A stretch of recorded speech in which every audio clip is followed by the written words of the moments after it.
Hi, today we listen to Ingots of Gold by Agatha Christie.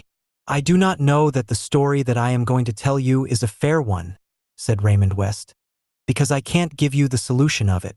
Yet the facts were so interesting and so curious that I should like to propound it to you as a problem. And perhaps between us we may arrive at some logical conclusion. The date of these happenings was 2 years ago, when I went down to spend Whitsuntide with a man called John Newman in Cornwall.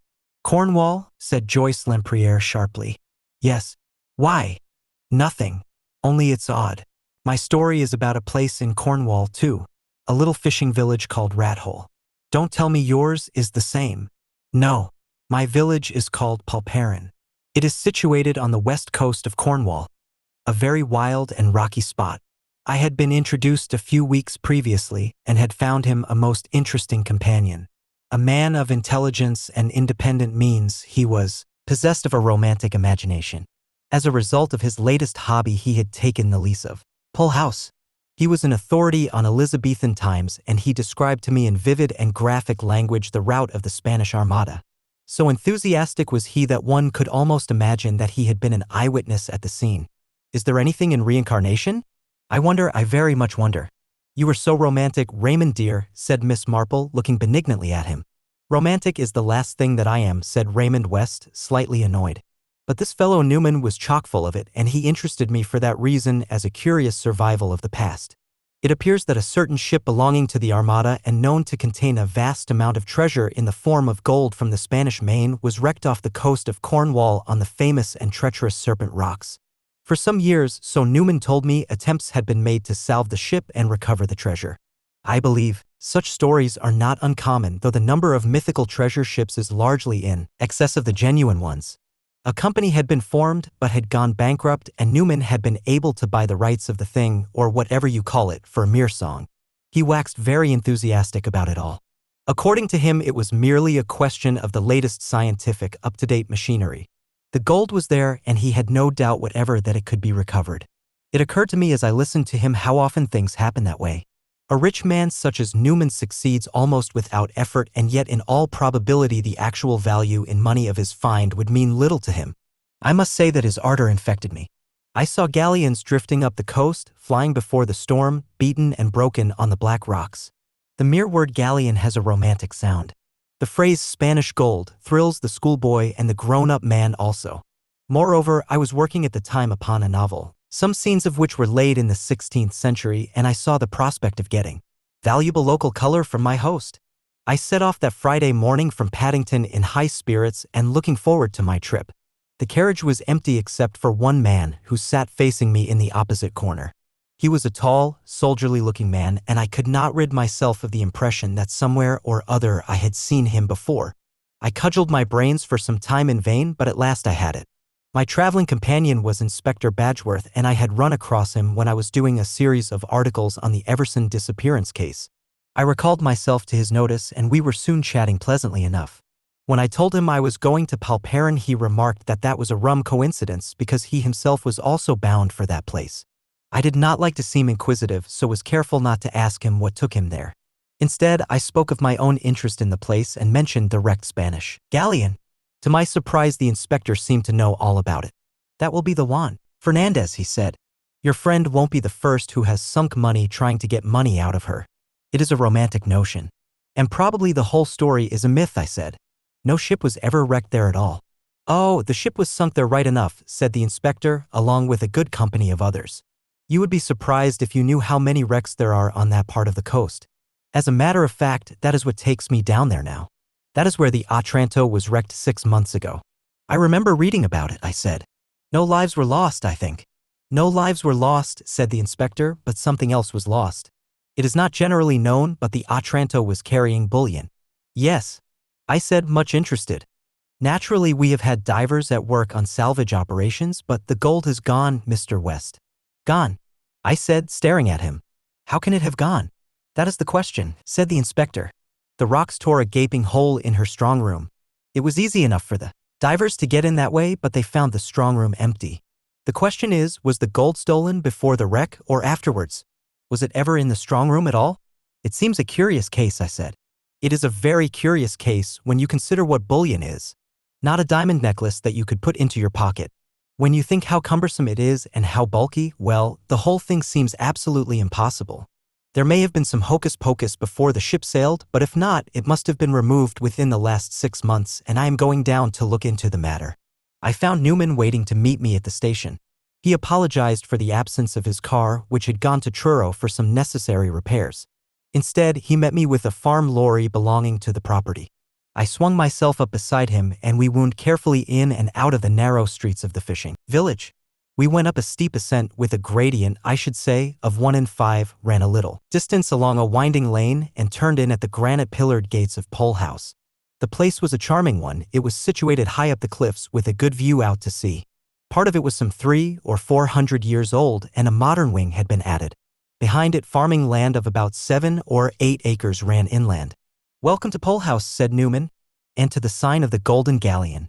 And he pointed to where, over the front door, hung a perfect reproduction of a Spanish galleon with all sails set. My first evening was a most charming and instructive one. My host showed me the old manuscripts relating to the Juan Fernandez. He unrolled charts for me and indicated positions on them with dotted lines, and he produced plans of diving apparatus, which, I may say, mystified me utterly and completely. I told him of my meeting with Inspector Batchworth, in which he was much interested. "They are queer people round this coast," he said reflectively.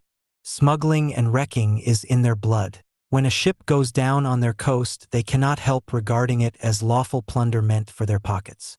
There is a fellow here I should like you to see. He is an interesting survival." Next day dawned bright and clear. I was taken down into Pulperin and there introduced to Newman's diver, a man called Higgins. He was a wooden-faced individual, extremely taciturn, and his contributions to the conversation were mostly monosyllables. After a discussion between them on highly technical matters, we adjourned to the Three Anchors. A tankard of beer somewhat loosened the worthy fellow's tongue. "Detective gentleman from London has come down," he grunted. "They do say that that ship that went down there last November was carrying a mortal lot of gold. Well, she wasn't the first to go down, and she won't be the last." "Hear, hear," chimed in the landlord of the Three Anchors. "That is a true word you say there, Bill Higgins." "I reckon it is, Mr. Kelvin," said Higgins. I looked with some curiosity at the landlord. He was a remarkable-looking man, dark and swarthy with curiously broad shoulders. His eyes were bloodshot and he had a curiously furtive way of avoiding one's glance. I suspected that this was the man of whom Newman had spoken, saying he was an interesting survival. "We don't want interfering foreigners on this coast," he said, somewhat truculently. "Meaning the police?" asked Newman, smiling. "Meaning the police and others," said Kelvin significantly. "And don't you forget it, mister." "Do you know, Newman, that sounded to me very like a threat," I said as we climbed the hill homewards. My friend laughed. "Nonsense, I don't do the folk down here any harm." I shook my head doubtfully. There was something sinister and uncivilized about Kelvin. I felt that his mind might run in strange, unrecognized channels. I think I date the beginning of my uneasiness from that moment. I had slept well enough that first night, but the next night my sleep was troubled and broken. Sunday dawned, dark and sullen, with an overcast sky and the threatenings of thunder in the air. I am always a bad hand at hiding my feelings, and Newman noticed the change in me. "What is the matter with you, West? You are a bundle of nerves this morning." "I don't know," I confessed, "but I have got a horrible feeling of foreboding." "It's the weather." "Yes, perhaps." I said no more. In the afternoon we went out in Newman's motorboat, but the rain came on with such vigor that we were glad to return to shore and change into dry clothing. And that evening my uneasiness increased. Outside the storm howled and roared. Towards 10 o'clock the tempest calmed down. Newman looked out of the window. "It is clearing," he said. "I shouldn't wonder if it was a perfectly fine night in another half hour. If so, I shall go out for a stroll." I yawned. "I am frightfully sleepy," I said. "I didn't get much sleep last night. I think that tonight I shall turn in early." This I did. On the previous night I had slept little. Tonight I slept heavily. Yet my slumbers were not restful. I was still oppressed, with an awful foreboding of evil. I had terrible dreams. I dreamt of dreadful abysses and vast chasms amongst which I was wandering, knowing that a slip of the foot meant death. I waked to find the hands of my clock pointing to 8 o'clock. My head was aching badly and the terror of my night's dreams was still upon me. So strongly was this so that when I went to the window and drew it up I started back with a fresh feeling of terror, for the first thing I saw, or thought I saw, was a man digging an open grave. It took me a minute or two to pull myself together. Then I realized that the gravedigger was Newman's gardener, and the grave was destined to accommodate 3 new rose trees which were lying on the turf waiting for the moment they should be securely planted in the earth. The gardener looked up and saw me and touched his hat. "Good morning, sir." "Nice morning, sir." "I suppose it is," I said doubtfully, still unable to shake off completely the depression of my spirits. However, as the gardener had said, it was certainly a nice morning. The sun was shining and the sky a clear pale blue that promised fine weather for the day. I went down to breakfast whistling a tune. Newman had no maids living in the house. 2 middle-aged sisters, who lived in a farmhouse nearby, came daily to attend to his simple wants. One of them was placing the coffee pot on the table as I entered the room. "Good morning, Elizabeth," I said. "Mr. Newman not down yet?" "He must have been out very early, sir," she replied. "He wasn't in the house when we arrived." Instantly my uneasiness returned. On the 2 previous mornings Newman had come down to breakfast somewhat late, and I didn't fancy that at any time he was an early riser. Moved by those forebodings, I ran up to his bedroom. It was empty, and, moreover, his bed had not been slept in. A brief examination of his room showed me 2 other things. If Newman had gone out for a stroll, he must have gone out in his evening clothes, for they were missing. I was sure now that my premonition of evil was justified. Newman had gone, as he had said he would do, for an evening stroll. For some reason or other he had not returned. Why? Had he met with an accident? Fallen over the cliffs? A search must be made at once. In a few hours I had collected a large band of helpers, and together we hunted in every direction along the cliffs and on the rocks below. But there was no sign of Newman. In the end, in despair, I sought out Inspector Badgeworth. His face grew very grave. "It looks to me as if there has been foul play," he said. "There are some not over-scrupulous customers in these parts. Have you seen Kelvin, the landlord of the 3 Anchors?" I said that I had seen him. "Did you know he did a turn in jail 4 years ago? Assault and battery." "It doesn't surprise me," I said. "The general opinion in this place seems to be that your friend is a bit too fond of nosing his way into things that do not concern him. I hope he has come to no serious harm." The search was continued with redoubled vigor. It was not until late that afternoon that our efforts were rewarded. We discovered Newman in a deep ditch in a corner of his own property. His hands and feet were securely fastened with rope, and a handkerchief had been thrust into his mouth and secured there so as to prevent him crying out. He was terribly exhausted and in great pain, but after some frictioning of his wrists and ankles and a long draught from a whiskey flask, he was able to give his account of what had occurred. The weather having cleared, he had gone out for a stroll about 11 o'clock. His way had taken him some distance along the cliffs to a spot commonly known as Smuggler's Cove, owing to the large number of caves to be found there. Here he had noticed some men landing something from a small boat and had strolled down to see what was going on. Whatever the stuff was, it seemed to be a great weight, and it was being carried into one of the farthermost caves. With no real suspicion of anything being amiss, nevertheless Newman had wondered. He had drawn quite near them without being observed. Suddenly there was a cry of alarm, and immediately 2 powerful seafaring men had set upon him and rendered him unconscious. When next he came to himself, he found himself lying on a motor vehicle of some kind, which was proceeding, with many bumps and bangs, as far as he could guess, up the lane which led from the coast to the village. To his great surprise, the lorry turned in at the gate of his own house. There, after a whispered conversation between the men, they at length drew him forth and flung him into a ditch at a spot where the depth of it rendered discovery unlikely for some time. Then the lorry drove on and, he thought, passed out through another gate some quarter of a mile nearer the village. He could give no description of his assailants except that they were certainly seafaring men and, by their speech, Cornish men. Inspector Badgeworth was very interested. "Depend upon it, that is where the stuff has been hidden," he cried. "Somehow or other it has been salvaged from the wreck and has been stored in some lonely cave somewhere. It is known that we have searched all the caves in Smuggler's Cove and that we are now going farther afield, and they have evidently been moving the stuff at night to a cave that has been already searched and is not likely to be searched again.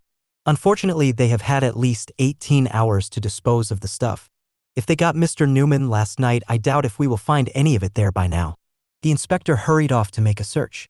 He found definite evidence that the bullion had been stored as supposed, but the gold had been once more removed and there was no clue as to its fresh hiding place. One clue there was, however, and the inspector himself pointed it out to me the following morning. That lane is very little used by motor vehicles, he said, and in 1 or 2 places we get the traces of the tires very clearly. There is a 3-cornered piece out of one tire, leaving a mark which is quite unmistakable. It shows going into the gate here, and there is a faint mark of it going out of the other gate, so there is not much doubt that it is the right vehicle we are after. Now, why did they take it out through the farther gate? It seems quite clear to me that the lorry came from the village. Now, there aren't many people who own a lorry in the village, not more than 2 or 3 at most. Kelvin, the landlord of the 3 Anchors, has one. What was Kelvin's original profession? Asked Newman. It is curious that you should ask me that, Mr. Newman. In his young days, Kelvin was a professional diver. Newman and I looked at each other. The puzzle seemed to be fitting itself together piece by piece. You didn't recognize Kelvin as one of the men on the beach? Asked the inspector. Newman shook his head. I am afraid I can't say anything as to that, he said regretfully. I really hadn't time to see anything. The inspector very kindly allowed me to accompany him to the 3 Anchors. The garage was up a side street. The big doors were closed, but by going up a little alley at the side we found a small door that led into it, and the door was open. A very brief examination of the tires sufficed for the inspector. We have got him, by Jove, he exclaimed. Here's the mark as large as life on the rear left wheel. Now, Mr. Kelvin, I don't think you will be clever enough to wriggle out of this. Raymond West came to a halt. Well, said Joyce, so far I don't see anything to make a problem about unless they never found the gold. They never found the gold certainly, said Raymond. And they never got Kelvin either. I expect he was too clever for them, but I don't quite see how he worked it. He was duly arrested on the evidence of the tire mark. But an extraordinary hitch arose. Just opposite the big doors of the garage was a cottage rented for the summer by a lady artist. Oh, these lady artists, said Joyce, laughing. As you say, oh, these lady artists. This particular one had been ill for some weeks, and, in consequence, had 2 hospital nurses attending her. The nurse who was on night duty had pulled her armchair up to the window, where the blind was up. She declared that the motor lorry could not have left the garage opposite without her seeing it, and she swore that in actual fact it never left the garage that night. I don't think that is much of a problem, said Joyce. The nurse went to sleep, of course. They always do. That has been known to happen, said Mr. Petherick judiciously. But it seems to me that we are accepting facts without sufficient examination. Before accepting the testimony of the hospital nurse, we should inquire very closely into her bona fides. The alibi coming with such suspicious promptness is inclined to raise doubts in one's mind. There is also the lady artist's testimony, said Raymond.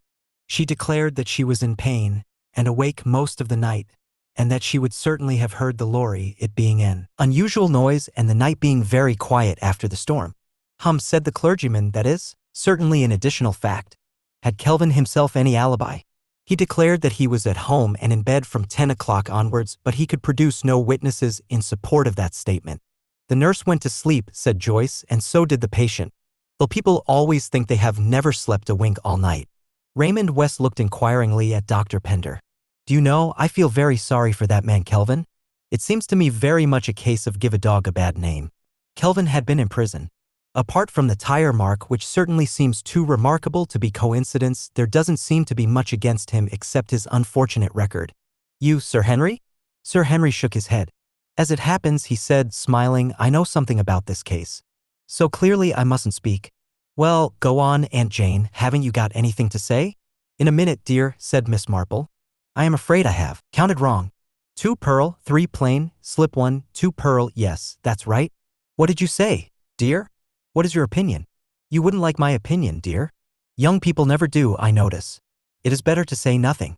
Nonsense, Aunt Jane, out with it. Well, dear Raymond, said Miss Marple, laying down her knitting and looking across at her nephew. I do think you should be more careful how you choose your friends. You are so credulous, dear, so easily gulled. I suppose it is being a writer and having so much imagination. All that story about a Spanish galleon. If you were older and had more experience of life, you would have been on your guard at once. A man you had known only a few weeks, too. Sir Henry suddenly gave vent to a great roar of laughter and slapped his knee. Got you this time, Raymond, he said. Miss Marple, you are wonderful. Your friend Newman, my boy, has another name, several other names in fact. At the present moment he is not in Cornwall but in Devonshire, Dartmoor. To be exact, a convict in Princetown prison. We didn't catch him over the stolen bullion business, but over the rifling of the strong room of one of the London banks. Then we looked up his past record and we found a good portion of the gold stolen buried in the garden at Pole House. It was rather a neat idea. All along the Cornish coast there are stories of wrecked galleons full of gold. It accounted for the diver and it would account later for the gold. But a scapegoat was needed and Kelvin was ideal for the purpose. Newman played his little comedy very well and our friend Raymond, with his celebrity as a writer, made an unimpeachable witness. But the tire mark? Objected Joyce. Oh, I saw that at once, dear, although I know nothing about motors, said Miss Marple. People change a wheel, you know, I have often seen them doing it, and, of course, they could take a wheel off Kelvin's lorry and take it out through the small door into the alley and put it onto Mr. Newman's lorry and take the lorry out of one gate down to the beach, fill it up with the gold and bring it up through the other gate, and then they must have taken the wheel back and put it back on Mr. Kelvin's lorry while, I suppose, someone else was tying up Mr. Newman in a ditch. Very uncomfortable for him and probably longer before he was found than he expected. I suppose the man who called himself the gardener attended to that side of the business. Why do you say, called himself the gardener, Aunt Jane? Asked Raymond curiously. Well, he can't have been a real gardener, can he? Said Miss Marple. Gardeners don't work on Whit Monday. Everybody knows that. She smiled and folded up her knitting. It was really that little fact that put me on the right scent, she said. She looked across at Raymond. When you are a householder, dear, and have a garden of your own, you will know these little things. It will be a huge help if you would subscribe to my channel. Thank you.